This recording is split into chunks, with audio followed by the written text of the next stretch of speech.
My name is Lue Elizondo. I'm a career intelligence officer with various organizations throughout the intelligence community. I've worked for the Department of Defense. I've worked with the Army. I've worked with the Director of National Intelligence, National Counterintelligence Executive, and fill in the blank, a bunch of others. Some of my time was spent in advanced aerospace engineering, protecting key technologies, critical technologies, in advanced weaponry and advanced aerospace, such as high-energy lasers and drone nanotechnology. So my time was spent in the careers of counterintelligence and human intelligence.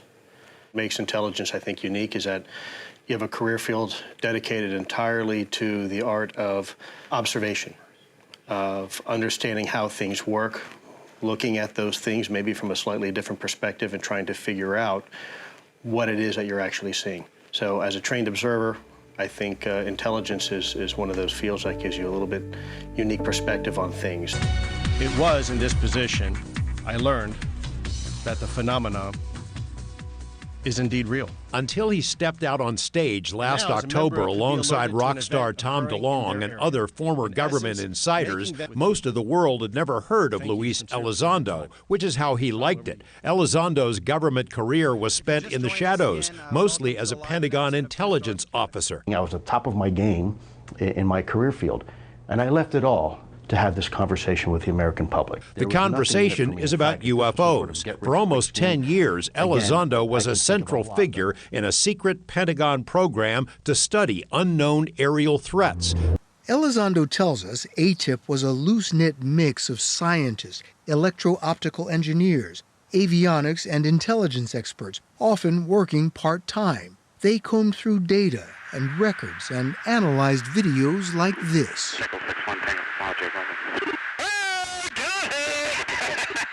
My background, initially I went to university and I was in the medical program. So I graduated with degrees microbiology, immunology, and parasitology, which is the study of microorganisms and viruses and whatnot inside the human body. It was during that time when I was doing some research in some particular type of microorganisms that I got exposed to the United States government and the intelligence apparatus. After college, I joined the United States military. I joined the Army, and I served within its enlisted ranks for a period of time and became a counterintelligence agent, an individual, an intelligence professional within the Army.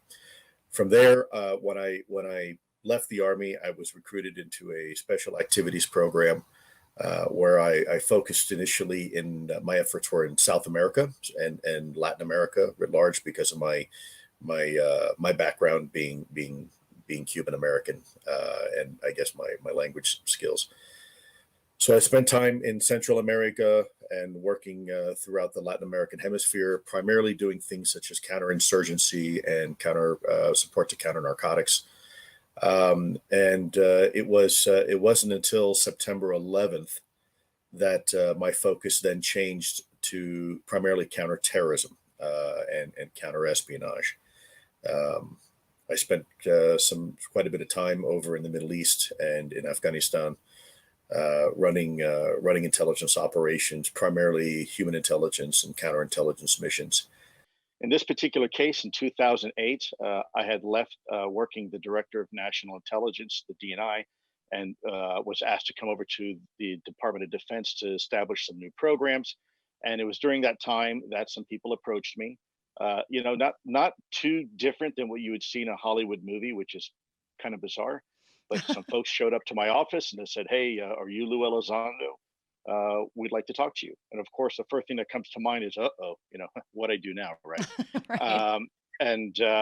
They said, "Listen, you have some background in aerospace, we see, and you're a CI guy, counterintelligence guy, and we'd like to talk to you about maybe using some of your expertise in a portfolio that we have. It's a very nuanced portfolio. We can't tell you much about it, but if you're interested, let us know." And so after about 2 or 3 of these really kind of mysterious, weird meetings where I wasn't quite sure, someone's setting me up here, is this a joke or is this some sort of IG investigation? long story short, they asked me to attend a meeting at an undisclosed facility in the DC area, NCR, National Capital Region. And there I sat down with a gentleman. He, you're I don't want to say your typical scientist, but when you think of a rocket scientist, you think of somebody who just, they ooze that educated look. Well, this gentleman was definitely that. Was it Elon Musk? No, I'm just joking. Yeah, this person was not Elon Musk. He had he wore glasses, a very nice suit, but clearly he was indeed a scientist. And he sat down and he asked me, said, "Look, very, very impressive background. We think that you're going to make a good fit here, but I got to ask you a question." I said, "Sure." And he said, "What do you think about UFOs?" And kind of took me by surprise for a second. And of course, you're thinking to yourself, is this a trick question? Is this just trying to, assess my gullibility? And I told him the truth. I said, I don't think about UFOs. He said, "Well, what do you mean you don't think about UFOs?" I said, "Well, I don't have the luxury to. I don't have an opinion either way. I don't have any data in front of me, and quite frankly, I've been busy on other things." And his response to me was, "That's great, Lou. I'm glad you have that open mind, but don't let your own bias, analytic bias, get in your way, because you may learn some things that will really surprise you." A very small but highly nuanced effort established by our by members in our legislative branch.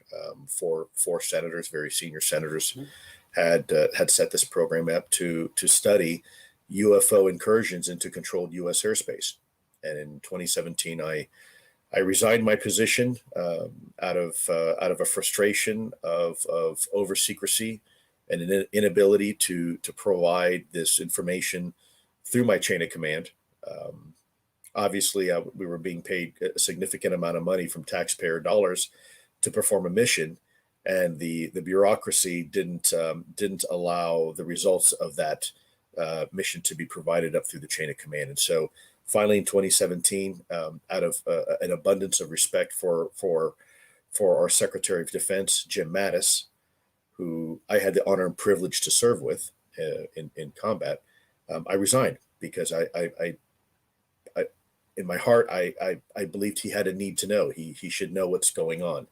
And unfortunately, the bureaucracy didn't allow that to happen. Over the last 3 years, I've been working within the private sector to bring attention to this important matter, help allow a conversation that has historically been fraught with stigma and taboo, bring it front and center stage, allowing us to have a real scientific conversation about this topic that, quite frankly, doesn't impact national security and isn't just a U.S. phenomenon, but is indeed a global phenomenon, in my opinion. As a career intelligence officer, Lue Elizondo learned to parse his words carefully. He spent nearly a decade managing a secret Pentagon study of encounters between U.S. military units and UAPs, unknown aerial phenomena, aka UFOs, including multiple incidents in 2015 off the East Coast with an object dubbed the Gimbal. It's rotated. You see here, Advanced Aerospace Threat Identification Program. It is indeed aerospace. I know some folks that said aviation, some folks at the Pentagon said aviation. I can assure you here tonight, it is indeed Advanced Aerospace Threat Identification Program, AATIP. Now, this is the contract focus for AATIP. Pretty heavy stuff. No, we weren't looking at balloons. No, we weren't looking at drones. We weren't looking at aircraft. This is real. This is what your $22 million worth of tax money was spent on. And there's a lot of it. So let's go into a little bit about what AATIP is. AATIP evolved from OSAP. That is absolutely true. OSAP existed for a short period of time under another director to focus on the UAP-specific capabilities and concentrated on the what and how interrogatives. Not the who, not the when, but what is it and how does it work? That's it. And if we could accomplish that, hopefully smarter people in the department could figure out Who's behind the wheel? What are their intentions? Where are they from? Etc. And these observables go all the way back to 1947. And they're written in some cases by 4-star officers. They're written to and from J. Edgar Hoover, as high as it gets. So don't look at AATIP and say, well, AATIP brought all this out. Actually, we didn't. We just continued the legacy of a lot of hard work. It goes well before that. We have known about these things for a long time. It's not only the US, folks. Foreign governments, they've got an interest too. And some of these countries have actually admitted it. For some reason, they're a little more forthcoming than we are. But guess what? It's not just them. Here's some more countries. So I think when we have this conversation, we're beginning to realize that this is not a US phenomenon. This is not even a phenomenon for this hemisphere. It is truly a global phenomenon.